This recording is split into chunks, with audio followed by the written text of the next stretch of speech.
Oh, look. There he goes. I'll get you. I'll get you. I'll get you. Is that a... It's a yeah, guillotine. It's a guillotine. Yeah. Didn't know they were French. Do you honestly think you're Could you be any louder? You really trying to trap yourself, dude? I had never noticed it before. I was wondering if it would go off if you stepped on it. Slide.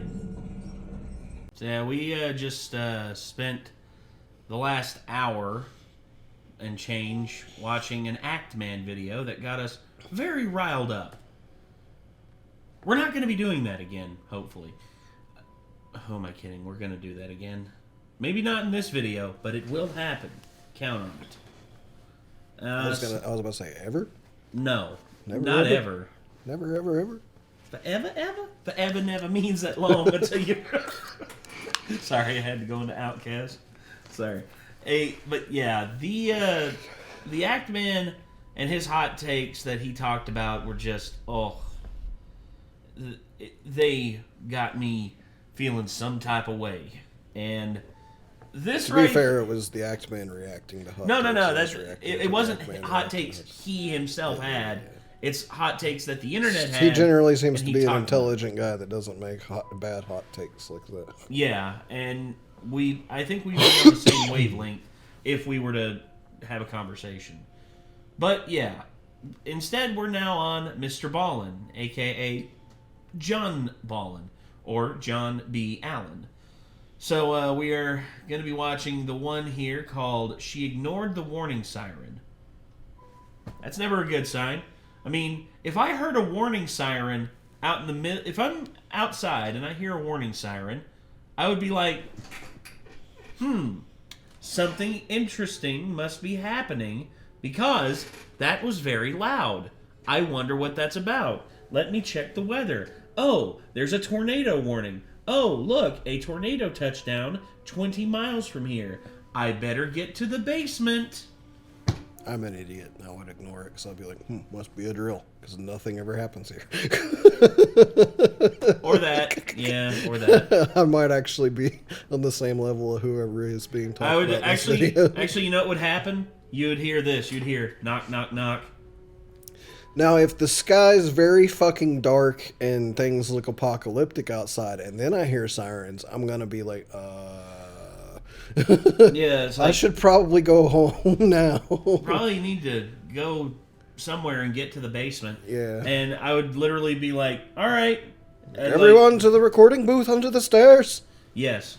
I would literally, I'd grab Lulu, I'd grab Bilbo, I'd grab Calliope, I'd grab Asher by the collar, I'd bring them all down here, and hopefully we'd be okay. What about my kitty? Oh, yeah. I figured you'd grab him. Well, if I'm here. Well, you're If it's normally just you, here. make sure you save my kitty too. You're normally here. He If might you're- be chunky, but I don't think if he's. you're not here, I will grab Vega as I well. don't think he's chunky just- enough to stay on the ground if a tornado tries to pick him up. Yeah. Well, we also we do have the kennels and stuff like that. So if we wanted to, I could grab the kennel in there and I could put the cats inside that so they wouldn't run off. And Asher, I could probably corral him and hold him close, back there in the recording booth, and hopefully nothing bad will happen. Yeah. But this is the problem, everybody. Whenever warning signs or warning sirens happen, listen to them. Even if it's a drill, you need to take it seriously because they're there for a reason. They're there to save your life 9 times out of 10, 99 times out of 100. But anyway, Except for the few times where they're just there to tell you you're about to die. this is true. 'Cause, if somebody drops a big old warhead nearby, getting into the stairs ain't really gonna help that much. No, it won't. But honestly, man, Unless you got a bunker in your backyard, then good on you. we don't have a bunker. No. I hate to report, but we We're do not. screwed if we get nuked. I think, yeah, we're screwed if we get nuked, but at the same time, hopefully we won't feel it. Hopefully. So, she ignored the warning siren. This is a Mr. Ballin video. Let's check it out. Let's see what's up. My dumbest advertisements yet. In 2017, a group of 7 friends were wandering through this forest in New Zealand trying to get to this secret swimming spot. And as they're walking along this dirt trail far away from the road and there's no one near them, they suddenly hear this high-pitched, shrill siren sound coming from somewhere off in the forest. And so the group stops, they're listening to the siren, and eventually, after about 30 seconds, the siren stops. And at that point, these 7 friends begin exchanging very curious looks about what they just heard, but ultimately, they shrug it off and just keep on walking. Little did they know, that siren was trying to tell them to turn around and go the other way.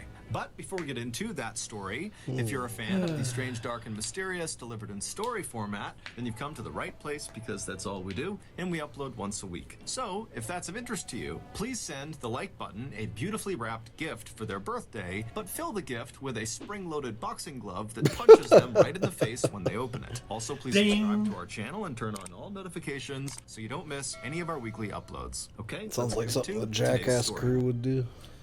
They have done that, actually. I've seen multiple pranks where they do that. My favorite one was the Wee Man one, where they actually like had him stand up on a chair, and it punched him off the chair. Yeah. It was one of the best things ever. So I like the giant slappy hand that they had. Hey, what's up, bro? High five! It's like, high five! And Bam just... The high five's probably my favorite Jackass thing. Bam goes from standing straight up to on his fucking ass. Yeah. It's one of my favorite bits ever. Also, Bam Margera, I saw you on Steve-O's Wild Ride. I'm glad you're doing better, brother. Yeah, I only heard yesterday that he was really sick back at the beginning of December. Yeah. He had double pneumonia and COVID, so... Yeah, he nearly died from the sound of it. Yeah. But thankfully, he's better, and he's also Monday, seems to be February recovered 6th, from his alcoholism for the most part. A group of 7 friends who were all college-aged and living in New Zealand began packing up their cars and getting ready to drive back to Auckland, the biggest city in New Zealand. The night before, the group had been out on Lake Tikitapu for a big concert. So, for those of you who are unaware, New Zealand is basically Australia light. There's still stuff there that will kill you, just not as much. Also, Australians are Aussies, but New Zealanders are Kiwis. So, never call a Kiwi an Aussie unless you want to get a foot in the face. I know from experience. Concert called Flocella, where audience members would listen to the music while floating around on big blow-up rafts and floats. That's pretty cool. After the concert had ended, the group of friends had left the lake and headed to a nearby relative's house where they had a quiet after-party with a couple of drinks, and then everyone went to bed a little bit after midnight. This morning, the group had gotten up early because they wanted to get on the road as soon as possible to try to beat the holiday traffic that was sure to crop up that day on the way back to Auckland. February 6th is a big national holiday in New Zealand. It's called Waitangi Day, and it's to commemorate the initial signing of the Treaty of Waitangi, which is considered to be the founding document of the country. But right as the 7 friends had finished packing up their 3 cars and were getting ready to begin their 3-hour drive north to Auckland, one of the friends, a 21-year-old named Rachel De Jong, suggested they take a quick detour before they head back home. Rachel, along with another girl in this group of friends named Maddie, had several months earlier discovered this secret swimming spot that was located only about 15 minutes away from where they were now, and it happened to be on the way back to Auckland. This swimming spot was this beautiful green-blue pool of fairly deep water that was located in the middle of a forest. This pool was actually a part of the Waikato River. However, this stretch of the river where the pool was either very shallow or dry most of the time. Now, why didn't anyone in the group say, dude, we got up early to beat traffic. Why would we go swimming? We're going to waste time and then not beat traffic. I think they're talking about on the way back. They wanted to get out of there to beat the holiday traffic to get back, to get to here before it got too late. That's maybe, I don't know. That's what I think they were doing. The result, this pool actually looked like a standalone body of water. While there was no official trail that led through the forest to this pool of water, there was an unofficial trail. It was basically a dirt trail that cut through the woods that had formed over the years of locals tromping their way to this pool of water. After hearing Rachel's suggestion, the group of friends all agreed that this sounded like a great idea. And so the group piled into their 3 cars, and then by around 11:40 a.m., Rachel and Maddie had directed the convoy all the way to the start of this unofficial dirt trail, which was located right on the side of a winding main road. After pulling their cars safely off to the side of the road, the group got out, and then Rachel and Maddie led them to the start of this trail, and they began walking through the forest. 15 minutes later, at 11:55 a.m., the group was getting very close to the water because the trees up ahead were starting to thin out. But also at 11:55 a.m., the group suddenly stopped because from somewhere out in the forest, way off in front of them, came this loud, shrill siren sound. And it went on for nearly 20 or 30 seconds, and then it just came to a stop. And the group kind of looked around at each other. No one knew what to make of the siren, and so eventually they just kind of shrugged it off and kept on walking. Within a minute of that siren sound coming to an end, the group had made it to the end of this unofficial dirt track, which placed them at the edge of this beautiful overlook down to the pool they were going to swim in. And so they began one by one climbing down the rocks in front of them, where there were some ropes that had been put up to help people climb down to the water. And so after they got down to the water, all of them stripped down to their bathing suits, they jumped into the pool, and they began swimming out towards the center of the pool, where there were these 2 big rocks that jutted up out of the water, almost like miniature islands. And so Rachel and the other women, so 5 of them, they climbed onto one of the rocks, and the 2 men who were part of this group climbed onto the other rock. And so they got up onto these rocks, and they're looking around, taking in the sights, and then at 11:58 a.m., another siren blasts across the forest. It's the same sound as the one they heard 3 minutes earlier when they were on the dirt track. And so once again, all 7 of them are kind of looking at each other, wondering what is this siren about. But after the I think I have an idea what's about to happen, possibly. I think I do too. Ooh. Because I was thinking, it's nice weather. Like, why would there be sirens? And then I kind of thought about, what is usually upriver of some... Yeah. You see, we have one here, and there are lakes that are dependent upon the... We're talking about a dam, by the way. There's a dam that feeds into at least three lakes around here, and there was a time frame for about 5 or 6 years where the dam had been shut off for the most part, and the water just kept receding and receding and receding. Like, there were boats that were beached because the docks had dried up. And I remember when they finally were able to turn the water back on whenever the water shortage ended, and just seeing the water come back in, it was like, dude, like... Imagine millions of gallons of water just pouring in somewhere and just completely revitalizing like an area of a lake bed. It's like, dude, that'd be terrifying if you were like out in the middle of that and the water rose up too quick. Next thing you know, you were standing in an area and then all of a sudden you're 20 feet, like there's 20 feet of water underneath you. It's like, Jesus. It scares the shit out of me, and I think that's what's going on here. It's a dam that's upriver from this, and what they're in right now is a reservoir spillway where basically basically the water feeds into there and goes out out of the riverbank. Around them, and there was no sign of any danger. There was no sign of really anything happening at all. It was just this beautiful, peaceful seeming oasis. And so before long, they had forgotten about the siren again, and Rachel had gotten out her camera and she was taking pictures, and others were taking pictures as well. And then 2 minutes later, at 12 p.m., the siren sounded for a 3rd time. Now, at this point, the group has heard the siren 2 other times, and even though the sound of the siren was kind of jarring because it was so high-pitched and shrill and really cut into their ears, This time, because they've heard it 2 other times and nothing happened, they all pretty much immediately wrote it off. So the siren's sounding for the 3rd time, and the group is not really paying attention. But when the siren finally stops this 3rd time, something very different began to happen, and the group immediately noticed it. Rumbling sound. Advertisement? Now, I know everyone has a lot to do to prepare for International Pet and Electric Eel Day. From the eel cigarettes to lure the slippery, cuddly little creatures out of the murky deep, to the mega-sized pack of ace bandages you'll need for post-shock wound care, there's a lot you need to enjoy this holiday. But what always happens when you fire up your wood-fired laptop and begin looking for these items? You get hit with a pua! Bah! Bah! Bah! Bah! But don't worry, you can get back to doing what you love, petting electrically charged animals in the name of tradition, if you just use NordVPN. A VPN or...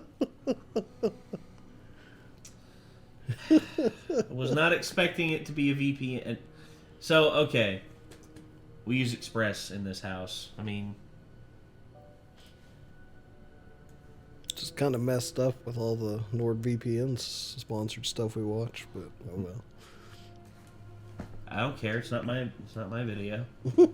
or virtual private network. I'm is joking. a service that I'm sure keeps you Nord's a safe great when you company. browse It's the just internet. I've And used NordVPN Express for years, is the and brand that's the only name thing in I've the used. VPN space. Not only will NordVPN ensure that all of your data stays safely behind their wall of next generation encryption, but also, most importantly, through their latest feature called Threat Protection, they will automatically block all those disgusting puas that keep disrupting your ability to purchase all of your various eel petting supplies. So you can either sit on the sidelines this year. I wonder while if your his family daughter frogs helped out him in come the up with murky this pools and with calm this stretches stupid of the ad. middle and lower 'Cause that would- Amazon that'd and be Orinoco hilarious. river basins in South America, petting truckloads of electric eels. Or you can get NordVPN, and before long, you'll be up to your nostrils in cuddly electric eels looking for a good pet. Funniest, actually, it's kind of a messed up video featuring an electric eel, but both animals survived.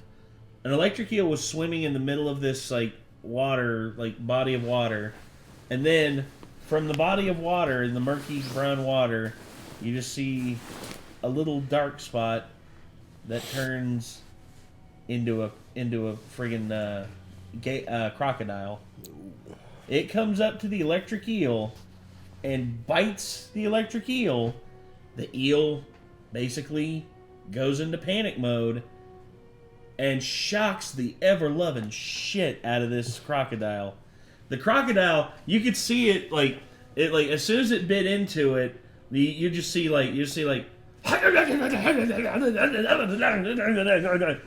then it stops. The eel slithers out of its mouth and keeps swimming, and the croc just all of a sudden it's sitting there for a second, and then it just starts moving again, and it looks around, and then it just turns right back around and goes back under the water. It's couldn't imagine that. Currently, that would the best suck deal so for bad. NordVPN is through Biting my down on an YouTube electric offer. eel. Right now, you can get a 2-year plan at a huge discount, plus 4 additional months for free when you go to nordvpn.com/MrBallin. It's risk-free with Nord's 30-day money-back guarantee. That's nordvpn.com/MrBallin, or click the link in the description. Okay, back to the story.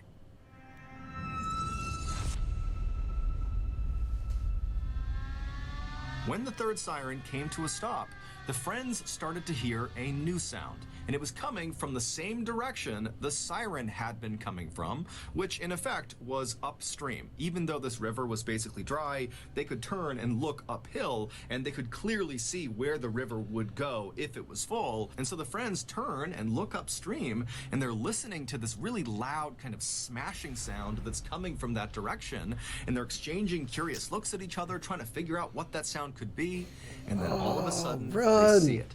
A Get out of there. of water comes crashing around the corner and began barreling straight down the riverbed towards them. By the time the friends had even processed what they were seeing, the water had reached the pool they were in, and it was flooding the pool so quickly they could literally see this huge pool rising. Its water levels were going up and up and up all around them. And so as the rocks they're standing on began to slowly submerge under all this rising water, the group collectively decided that this can't go on for very long. Whatever this is, it's going to stop, so just stay put, stay on these rocks, we're going to be okay. However, within seconds, the rocks they were on were completely submerged, and the water was still tumbling down the hill towards their pool, and then spilling out over the other side down the other end of the riverbed. And they're thinking to themselves, if we don't get off these rocks soon, we're going to get swept downstream with this water. And so the two men who were on their own rock, they leapt to a rocky outcropping that was slightly higher up and was connected back up to the forest. And so this rocky outcropping represented safety. And so once they were up there, they turned around and they yelled to the 5 women still stranded on their rock to try to swim over to them, and the guys would grab them and pull them to safety. But by this point, the girls are looking around, the water's up to their knees, and it's rushing past them. They can barely keep their balance. They know if they attempt to swim in this water, they're going to immediately be taken downstream with it. And so the group very quickly... That's what happened by waiting too long. By just sitting there and waiting and hoping that it would stop. You like besides, their only choice is for the women to literally jump and grab the men who have their arms outstretched for them. And so Rachel DeJong, she was the first one to try this. She leaps off the rock, she grabs the guy's arms, and she gets pulled to safety. And then she turns around, and she and the other 2 men continue to get the women to jump off the rock to them. And at first, it's going fairly well until they get down to the second to last woman who leaps. She grabs one of the guy's arms, and then both of them lose their footing, and the guy and the woman, they both get swept away downstream. They're gone. Rachel stays calm, and she moves to the position where the guy had been who just got swept away, and she takes out her GoPro camera selfie stick, and she extends it out to the last woman who's out on the rock. Her name is Alice, and she tells Alice, jump and grab the selfie stick. And so Alice, who's almost completely submerged in water now, makes this frantic jump to grab onto the selfie stick. She grabs it for a second, but then loses her grip, and she begins being swept away. And Rachel, who at this point was completely safe, immediately jumped into the rapids after Alice. She grabbed Alice, she attempted to turn around and grab the rock to stop them, but she couldn't get a grip. And she and Alice were also swept downstream out of view. 2 weeks. So it went from 7 people went into the water. The 2 guys made it first, and then of the 5 women, 3. Let's see. So 7 went in the water, and only 3 made it back. That sucks. Weeks before Rachel, Maddie, Alice, and the others had gone to this secret swimming spot, a warning sign, like a physical warning sign that warned people not to go near this river, don't go near this pool, was stolen. And that warning sign was normally placed at the very beginning of that unofficial dirt track that the 7 friends took to get to the pool. Meaning, when the 7 friends got out of their cars and began hiking into the forest to go to this pool, they would not have understood the danger of where they were going. Now, it is true that Rachel and Maddie had previously discovered this swim spot several months earlier. However, it seems like they had just learned that this swim spot existed and how to get to it. It did not seem like they had literally walked this trail and gotten to the pool, and so very likely they would not have known about the dangers this place posed. The pool of water they were swimming in was not actually dangerous itself. It was only dangerous because the pool was located in the middle of a spill zone. About 650 feet upstream of the pool they were swimming in is a dam, and 3 to 4 times a day, they open their gates, releasing 20,000 gallons of water per second down this mostly dry riverbed, and the water comes careening across that pool all the way to the bottom. The gates stay open for about 15 minutes, and the only reason this is done is for the spectacle of it. It's to show tourists what this riverbed looked like before the dam was built. And what this riverbed looked like before the dam was built was a raging rapid. On February 6th, 2017, the dam was set to spill at 12 p.m. So those sirens the friends heard at 11:55, 11:58, and then 12 were all warnings that a spill was about to occur. But of course, the 7 friends had no idea. After the 12 p.m. spill had finally ended, the 3 friends who had made it to the rocky outcropping and had not been swept away by the current went looking for the 4 other friends who had been swept away, and they would find them. 3 had miraculously survived, but 1 had not. The sole fatality was 21-year-old Rachel DeJong, whose idea was to come and swim at this spot in the first place. Rachel also was the That woman really who had sucks because the other 3 survived. It kind of sounds like if she just hadn't have jumped in after the last person, everybody would have survived. Yeah, if the people who were there on the rocks with her would have basically grabbed her and like pulled her in and said, it's like, it's too late. No, don't go. You'll be swept away too. And I understand she probably did it for an altruistic reason, like trying to... I mean, it was like probably just a knee-jerk reaction, being like, I have to help my friend. Well, yeah, Alice was, like, according to what Mr. Ballin said, was like her best friend. I mean, God, dude. But if she wouldn't have jumped in, then she probably would have, then more than likely she would have lived, and the rest of them would have lived too. And thus no fatalities. But damn, dude, that sucks. safety and jumped back into the rapids to attempt to save her friend Alice. Today, there are many more warning signs and fences that have been put up around the Waikato River to prevent people from getting too close, because the dam still, despite the fatality, spills several times a day. However, despite all these precautions that kind of and irks all me the to an notoriety extent. around... Like, the only reason they do that is just to show tourists. Like, I feel like that's kind of a thing that is like, you should only do that if you need to for some reason. Well, yes and no, because I would say nature conservation, because of that, I'd say it's more than just like for tourists. I know that Mr. Ballin said it's simply to, show off for tourists. I would also say nature conservation is another thing too, because if there's excess water that they don't need for the dam, but yet they can put it through this river spillway and put it in the water and everything, or put it like through this riverbed, I would say that's probably for the best. But I don't know. There's so many things that go into the. First off, if it's the government that owns this thing, this dam, and is using it for hydroelectricity and stuff like that, I mean, I think it should be commonplace and common knowledge to people. Be like, hey, do not swim downstream of this thing. I think that should be commonplace for everyone, like especially if it's a riverbed. A lake's a bit different because a lake fills up at a much more gradual pace than a riverbed. But there's a lot of things to take into account with this thing, dude. And I don't know, that this to me, it sucks that... Also, whoever stole a fucking warning sign... That's a dick move. ...is a piece of shit. And yes. There's blood on your hands from doing that. Yes. God. Rachel's death, people still today sneak in and go swimming in that secret pool. People still sneak in. Why? Some people are dumb. So that's going to do it. If you got something out of this episode and you haven't done this already, please send the like button a beautifully wrapped gift for their birthday, but fill the gift with a spring-loaded boxing glove that punches them in the face as soon as they open it. Also, please subscribe to our channel and turn on all notifications so you don't miss any of our weekly uploads. We now have a podcast called the Mr. Ballin Podcast that puts out brand new podcast exclusive stories The other on thing Monday too, though, mornings. is if you were smart, like you could technically get away with swimming there as long as you left as soon as you heard a first siren. Yeah, and hopefully that's common knowledge now for everyone who does swim there. It's like, you hear a siren, you get the hell out of the water. Period. Mm-hmm. Like, that's... Yeah.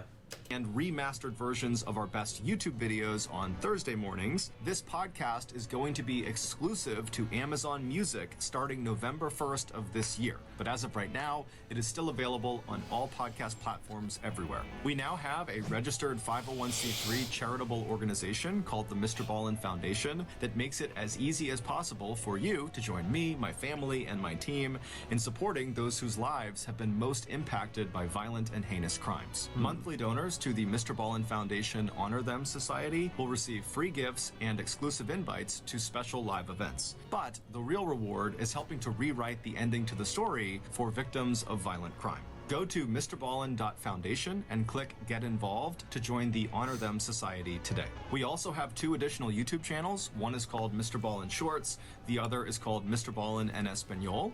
We also put out near daily content on Facebook, Snapchat, and TikTok. Those are all just called Mr. Ballin. If you want to get in touch with me, please follow me on any major social media platform and then send me a direct message. My username is just @MrBallin, and I really do read the majority of my DMs. We also have some really cool merchandise, so head on over to shopmrballin.com to have a look. And if you have a story suggestion, Still need please to get me submit some it to Mr. our Ballin subreddit, merch. just called Mr. Ballin. Yeah. It's linked in the description below. So whether I see you on Twitter, Instagram, TikTok, Reddit, YouTube, Facebook, other YouTube channels, the podcast, wherever, just know that I really appreciate your support. And until next time, that's going to do it.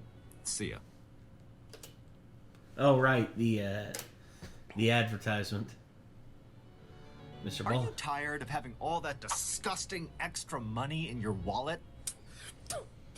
Does wearing flannel at every occasion, regardless of temperature or general appropriateness, sound exciting to you? If you answered yes to both of those questions, then you've come to the right place. Because just last week, we opened up our brand new Mr. Ballin Flannel Emporium, aka shopmrballin.com. From timeless classics like flannel tuxedos and flannel eyelash extensions, to modern takes like flannel bell bottoms and flannel wigs, shopmrballin.com has all your flannel They've fashion gone to choices plaid. covered. But don't you dare come into our emporium unless you've already slapped the like button and the 5-star review button right in the front left tooth. Failure to do so will result in you Wow. instantly being shipped off to Bell's Canyon. So come on down to the brand new shopmrballin.com Flannel Emporium and throw away all that disgusting extra money in your wallet. But hurry up, because the shop closes in less than 2 weeks. Again, go to shopmrballin.com for all your flannel needs. Shopmrballin.com.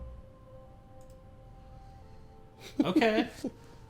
All right, John. When did this video come out? 3 months ago, so it's closed by now.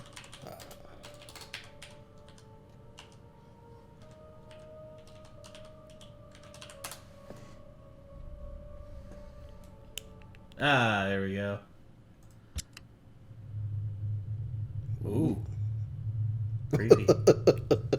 We both did that at the same time.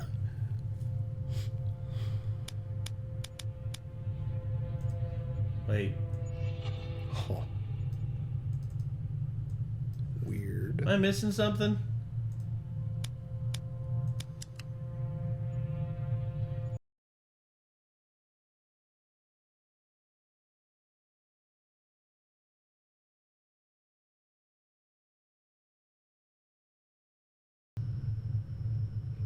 Yeah, I think because I don't have hardware acceleration on, it's not gonna. Yeah. So it's like a flashlight. Yeah, which I find cool, but at the same time, it's like, a little annoying. But alright.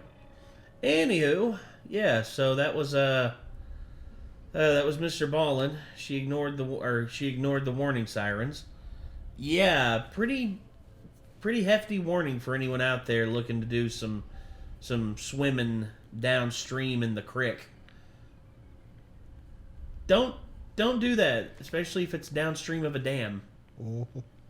You have a smartphone with a GPS on it now, so get on your GPS and slide on up the stream and double check there ain't a dam upstream from you. And if there is, just be like, well, damn, there's a dam. Okay. And maybe go up above the dam to swim. Yeah. It's easy enough. But, alright. Anyway, though, that was Mr. Ballin. If y'all enjoyed what you saw here, feel free to let us know in the comments, and also feel free to check out more from Mr. Ballin by clicking his name in the title of the video. And until next time, I'm Nate. I'm Nick. We'll see you later, everybody. Peace.